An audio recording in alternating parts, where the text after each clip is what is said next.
My name is Elena Marlowe, but everyone calls me Lena. I'm 29. I make my living in IT consulting, fixing what other people mess up and building structures that hold when chaos hits. I thought those skills would translate well into getting engaged. Project plan, budgets, contingencies. Turns out nothing in my toolkit prepared me for a phone call that sounded like a calendar invite and felt like a slow punch. It was a Thursday afternoon, 48 hours before what was supposed to be our engagement party. The rooftop venue downtown was confirmed. The string lights, $1,200 worth, were on a dimmer, so the skyline looked like it was breathing. My grandmother had said yes to her first flight in 10 years. 2 college friends had booked economy seats and pried to be there.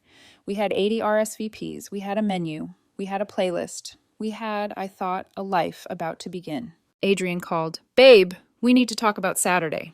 My stomach dropped. What about Saturday? He sighed in that practiced PR soft way that says I'm about to sell you bad news as wisdom. The venue isn't giving what it needs to give. The lighting is all wrong for photos.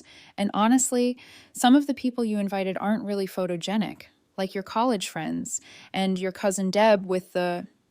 He didn't finish the sentence. He didn't have to. "You're suggesting we uninvite people based on how they look?" I asked. "Not uninvite," he said, brightening, like he'd found the optics word of the day. "Just postpone. We can find something more. Elevated. The Rosewood has this chandeliered ballroom. Very old money aesthetic." "Adrian," I said, "the party is in 48 hours. People have flights booked." "I know, and that's why I already called the venue. We can get a 60% refund if we cancel by tonight. It's practical." A pause. "Just tell everyone there was a family emergency. We'll reschedule for spring. Do it right. The photos last forever, Lena." "The people last longer," I said, but softly, mostly to myself. The call ended with a kissy sound and, "You're the best," as if compliance were love and love were a filter you could apply at checkout. I sat staring at my laptop screen, at the caterer's email thread with the subject line, "Final headcount, 80." The cursor blinked like a metronome counting down to a decision. Something unclenched in me. Not anger, not yet. Something cleaner. I thought about Lila, the ex-girlfriend he never mentioned, unless someone else brought her up. A mutual friend once said Lila had called Adrian hungry for mirrors. I'd laughed then, because it sounded poetic and petty. Now, it sounded like a diagnosis. I opened a new email. Subject line, important update, Saturday's engagement party. I typed exactly what happened. "Adrian has decided the venue isn't good enough for photos and wants to postpone indefinitely. However, since many of you made plans and everything's paid for, I'm throwing a party anyway. Same time, same place, same open bar. New theme, dodged a bullet. Dress code, whatever makes you feel good. Photogenic, not required." I read it twice, then I hit send. Petty, maybe, honest, completely. I texted Adrian, "All handled, everyone's been notified." A beat later, 3 red hearts, and "You're the best." He didn't ask what I'd said. He didn't want to know. The first reply came in under a minute. Jerome, my friend from Seattle, who wrote, "Say less. I just added glitter to my carry-on." Then my grandmother, "Do I need sequins?" Then Deb, "Do I get to wear my 'too pretty for your feed' t-shirt?" I smiled so hard it hurt. I also braced for impact because I knew Adrian's sister Astrid would call him the second she saw my email. I knew he'd hate that I'd used the word decided. He prefers curated. Decided implies responsibility. The impact landed at 2 p.m. in the form of 23 missed calls and a text that said, "Fix this. Now." I put my phone face down and finished my spreadsheet. That's what we do at work. We finish things. The calls kept multiplying like gnats around a porch light. When the front desk rang, "There's an Adrian Cole here, says it's an emergency," I let him up. He came into the break room with the posture of a man walking onto a stage and stopped when he saw me calmly eating last night's pasta. "What the hell did you do, Lena?" "Notified everyone like you asked. You told them I canceled because of Instagram. You told me the venue wasn't photogenic enough and that you wanted to postpone. Is that not Instagram? You're supposed to say venue issues or family emergency. That's PR 101. You're making me look like the person who canceled a party on 80 people because the lighting wasn't perfect?" He swallowed. "This is our engagement party. We get one. The photos last forever." Adrian, I said, slow and even, my grandmother is taking her first flight in a decade to celebrate us. Do you want that flight to be for a ballroom or for her granddaughter? You're being dramatic, he said. It's just a party. Then why cancel it? He didn't answer. He pivoted to threats like a man moving to his stronger side. If you go through with this joke tomorrow, we're going to have a serious problem. We already have a serious problem, I said. He pointed at my phone. Send another email. Say you were upset. Say it was a misunderstanding. No, I said. I won't lie for you. His jaw worked. Fix this or we're done. I looked at him, at the face I'd once called home because it looked back at me like a promise. I felt something end. Okay, I said. He blinked. Okay, what? Okay, I repeated. That night I didn't cry. I didn't have the time. I confirmed with the coordinator, who had already heard through the grapevine, and said, honestly, best theme I've seen in 15 years, then comped extra decor with a conspiratorial wink. The DJ texted he had a playlist update if I wanted it, and also, was the rumor true? That people were flying in for a celebration we refused to kill just because a filter didn't flatter us? I told him yes, it was true. He sent me 3 songs on the house and promised confetti cannons, which felt on the nose and perfect. In bed, I stared at the ceiling until the room softened and the noise inside me settled. I thought of Adrian's mother, Catherine, who would insist I was making a spectacle. I thought of Astrid, who would say I'd embarrassed her family. I thought of Robert, Adrian's father, who would quietly ask me if there was someone else, if this was all an elaborate performance for a new man.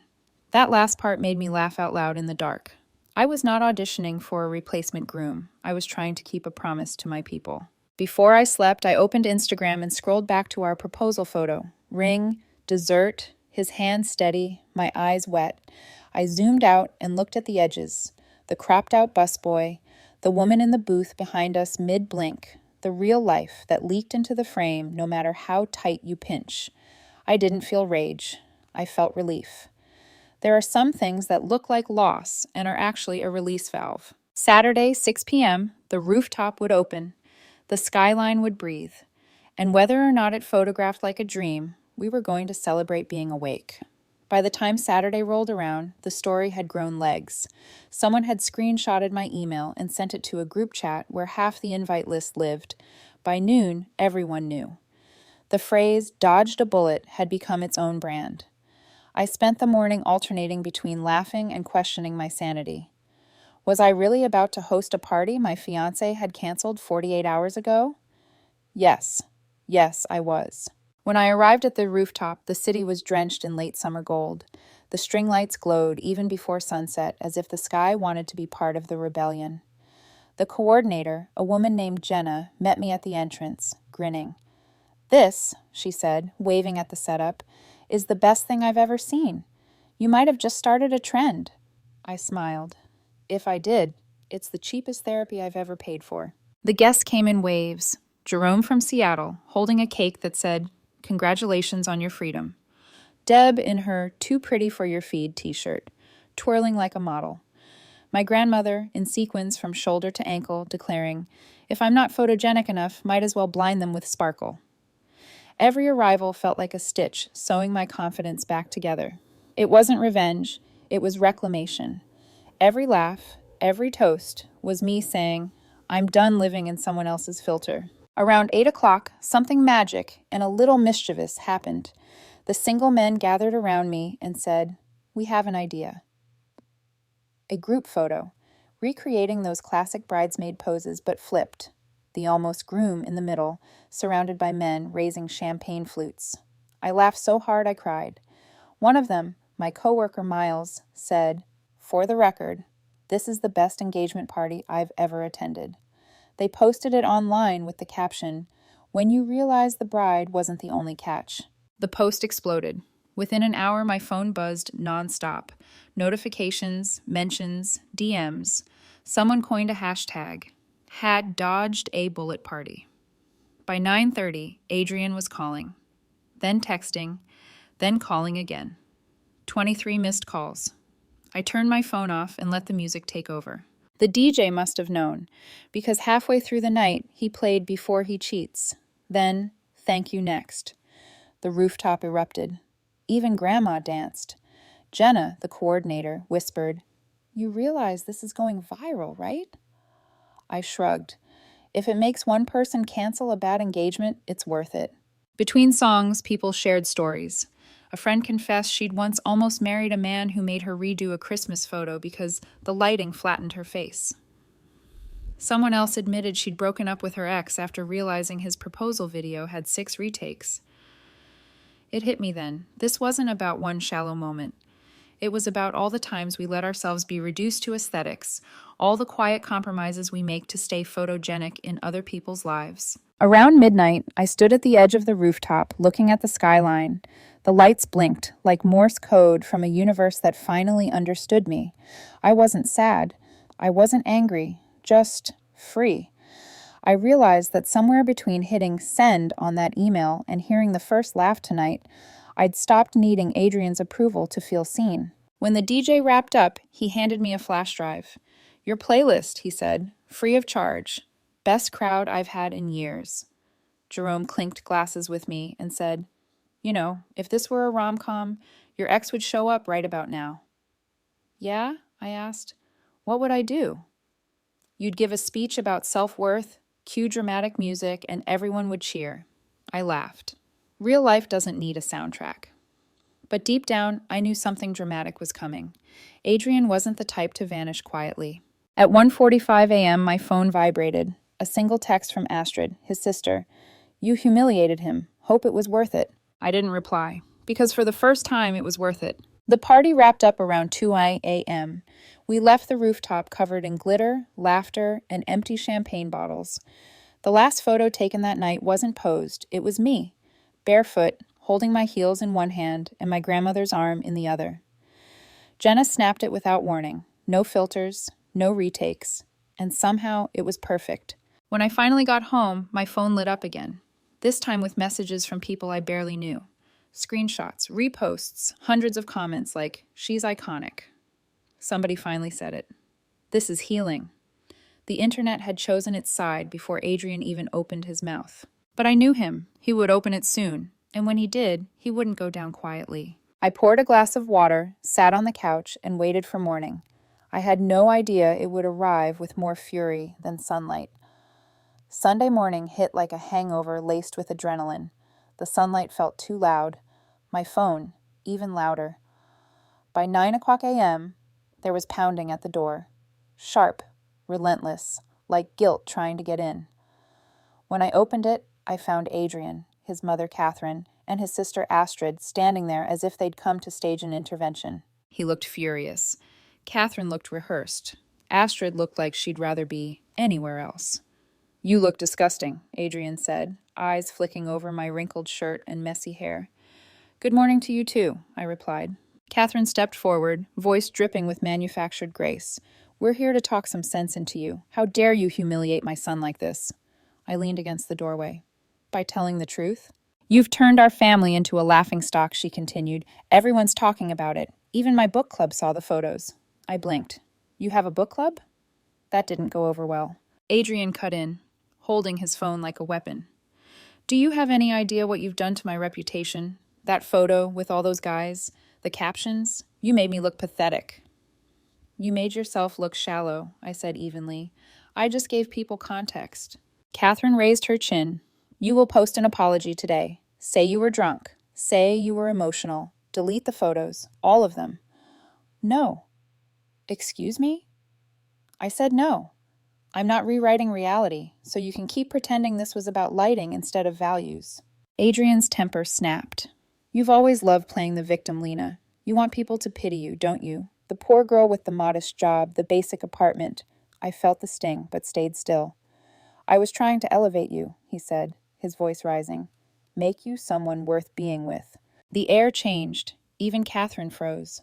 For a second I saw it, the tiny flinch in his eyes when he realized what he'd said out loud. "Wow," I said softly. "Thank you for clarifying that." He reached for me. "Lena, I didn't mean..." I stepped back. "Yes, you did, and you've made this a lot easier." I pointed toward the hallway. "Get out." He blinked. "We're not done." "Yes, we are." Catherine started.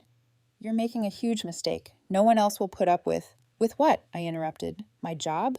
My apartment? My unphotogenic friends? I'll take my chances. Astrid tugged on her mother's arm, whispering, Mom, let's go. They turned to leave, but Adrian hesitated. He grabbed my wrist, voice low and trembling. This isn't over, Lena. You humiliated me. Everyone thinks I'm some kind of monster. Then prove them wrong, I said, pulling free. Or prove them right. Your choice. When the door shut, the silence was deafening and beautiful. By Monday morning, the silence had broken. Adrian had gone nuclear online. He posted a long story on Instagram, all lowercase for the vulnerable aesthetic, claiming I'd manipulated the narrative and used the party to attack his mental health. He said he'd been gaslit into believing I loved him. Mutual friends started messaging me screenshots before I even saw them. But the internet is funny. It remembers receipts. People replied with my original email, his texts about photogenic guests, and clips from the party where I was, inconveniently for his version, smiling and dancing, not rage-fueled. One comment under his post read, Girl, we were all there. Stop lying. Another, Didn't you tell me last month to lose weight for your wedding photos? He started blocking people, 40 in 2 days, by my count. Then came the voicemails. You've ruined my reputation. No one will take me seriously again. You'll regret this when you're alone forever. By the third one, I just started laughing. Alone sounded like peace. But the smear campaign wasn't over. Tuesday, my building manager called. Someone had filed a noise complaint about excessive parties. I hadn't hosted anything since the rooftop, which wasn't even at my apartment.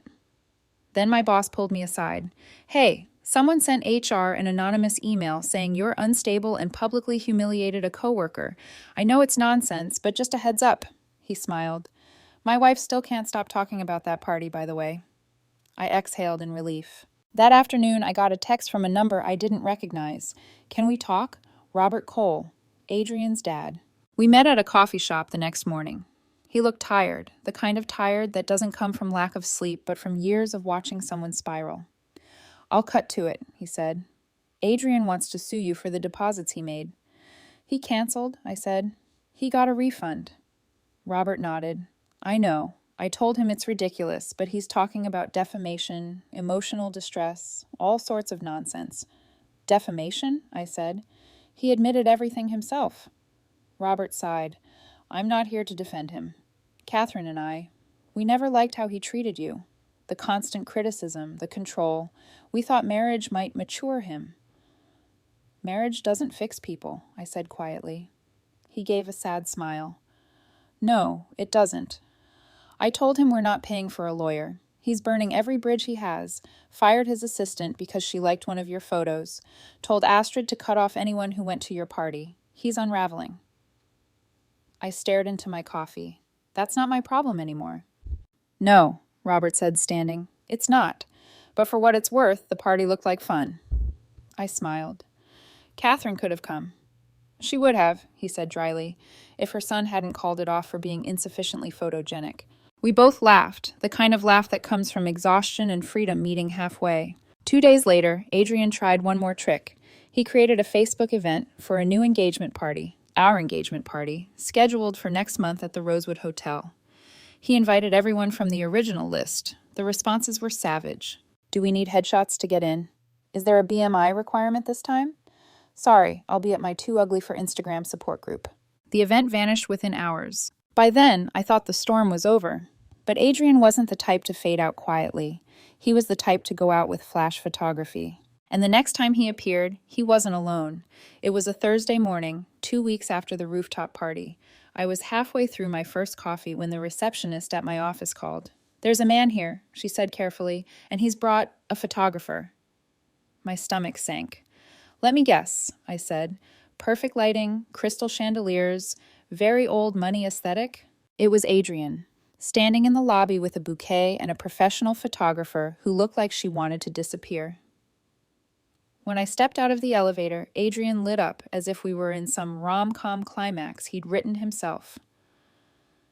This could fix everything, he said quickly. A photo shoot. We'll post about how love conquers all. Everyone will move on. Adrian, I said, steady but tired. We're not together. He blinked. But if we show we're working through things, there's nothing to work through but your denial. The photographer shifted uncomfortably, lowering her camera. I looked at her and said softly, "You don't have to be here for this." She gave me a grateful nod, packed up her gear, and left without another word. Adrian stood there, trembling, voice breaking between anger and panic. "I don't know how to fix this. Everyone's laughing at me. My follower count dropped by 800. Brands won't work with me anymore. You ruined my life over one comment about photos." I took a deep breath. "No, Adrian, you ruined your relationships by treating people like props. I just stopped pretending it was normal." For a moment, something flickered in his eyes, regret or maybe recognition, but it vanished as quickly as it came. He turned and walked out, bouquet still in hand. That afternoon, Jenna from the venue called. "Guess what?" she said, unable to hide her grin. "We made it official. We're now offering a dodged a bullet package, discounts for canceled engagements." I burst out laughing. "Please tell me there's confetti involved." "Confetti, glitter, and your playlist," she said. "You've started a movement." Word spread fast. A couple of my friends started their own bullet-dodged celebrations. Jerome's divorce finalization party was already booked for next month. Deb was now dating one of my college friends she'd met that night. Even Grandma texted, "When's your next not wedding party? Already have my sequin dress ready." As for me, I did something I hadn't done in a long time. Nothing. No posing, no explaining, just living. I sold the engagement ring, just like I'd told him to keep it, but it came back in a box with a note. Wasn't the cut I wanted anyway. I rolled my eyes, sold it, and donated half the money to a nonprofit that offers free photography for low-income families. Then I posted the receipt with the caption, "Now this is Instagram worthy." Petty? Maybe. Satisfying? Absolutely. A few days later, I got a message from Lila, Adrian's ex-girlfriend. She'd seen everything online and wanted to reach out. Her message was simple. "You're not crazy. He did the same thing to me. Every event, every photo, every friend ranked by how they looked beside him. You just happened to draw the line where I couldn't." I stared at that message for a long time, not with anger, but with understanding. It's strange how healing it is to be believed. The following week, I met some friends for dinner at a small burger joint. No reservation, no dress code, no filters. Someone took out their phone for a photo, then stopped and said, "You know what? Let's just eat." We laughed until our ribs hurt. And in that moment, under the yellow light of a greasy diner, I felt more beautiful than I ever did in any of Adrian's curated snapshots. Love, I realized, isn't about being photogenic together. It's about being real together. It's choosing the people who make your world brighter, not just your pictures. And the irony? Those unfiltered photos from the rooftop are still being shared, tagged with #DodgedABulletParty, each one radiating more joy than any of Adrian's polished posts ever did. Sometimes the most Instagram-worthy thing you can do is stop performing, stop posing, start living. Last night, as I was about to fall asleep, I got one last text from Astrid. It read, "I thought you overreacted, but after the last few weeks, holy hell, Lena, you dodged a nuclear missile." I smiled, turned off my phone, and finally, truly rested. No filters, no followers, just peace.